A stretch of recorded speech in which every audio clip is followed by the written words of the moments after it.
Right now, my mind feels a little like this.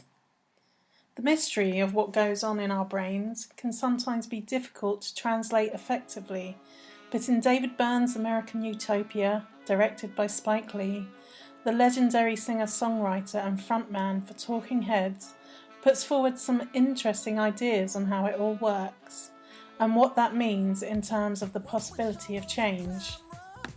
At the start of this uplifting concert film, Byrne holds aloft a replica of the human brain and presents us with the following information.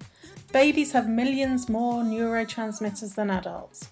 He goes on to explain that as we age, we shed the unnecessary transmitters and they eventually form our personalities.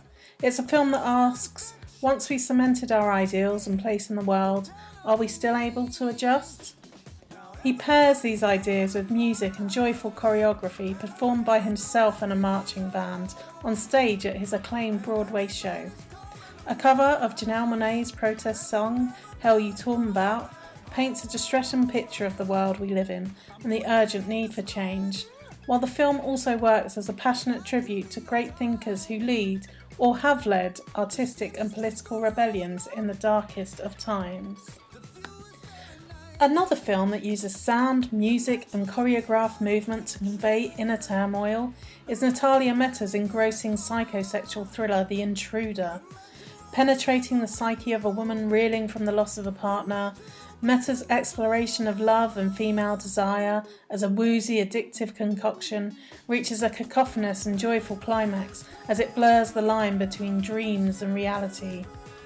The mind of singer and voiceover artist Inez is a place that is rendered as both scary and inviting. It may be disorienting, but it is also incredibly sexy as she dances her way into a new relationship and attempts to break free from the past and the restraints of controlling lovers to eventually satisfy herself. Though this may be familiar territory, as seen in giallos or films made by famous male auteurs such as David Lynch, Brian De Palma and Peter Strickland, Mehta places her own distinct stamp on the piece by depicting the highs and lows of desire in a tantalising manner to make it once again feel fresh and exciting, with the central character learning to give in to her deepest, darkest desires and please herself sexually. Dissatisfaction and feeling like an intruder in your own life is also deftly handled in Brandon Cronenberg's Possessor, which stars Andrea Riseborough as an assassin who can enter other people's bodies to enact bloody murder. The relationship between technology and the human body and mind is handled in a clever and visceral manner by the director. Working on multiple levels, it feeds into anxieties about how state-of-the-art devices can be manipulated for nefarious capitalist means, and the impact that can have on everyday life. It presents loss of control and autonomy in a gloriously inventive and genuinely disturbing way.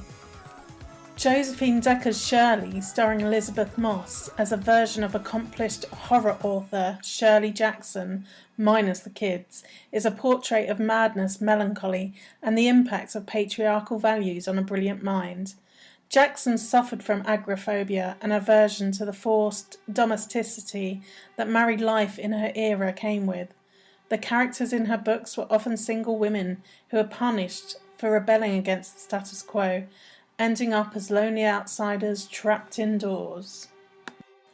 What's particularly alluring about screenwriter Sarah Gubbin's loose adaptation of Susan Scarf Merrill's novel is the way in which it places the traits and words of Jackson's beloved characters in the protagonist's mouth, endlessly drawing parallels between her psyche and writing.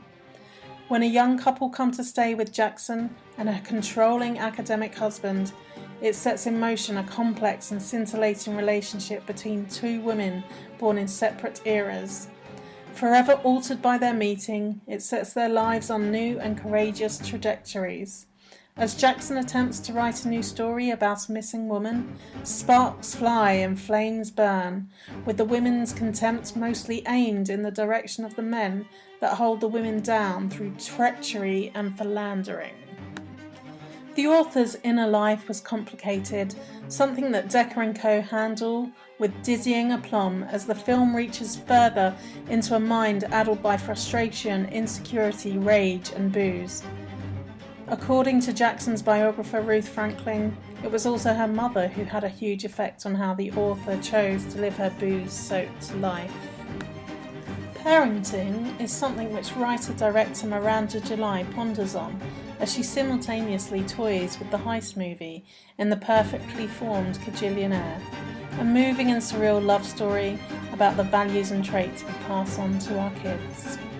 And alcohol, in all its many guises, as confidence-boosting, life-changing, fun times and catastrophic, are thoroughly investigated in Thomas Vinterberg's Another Round.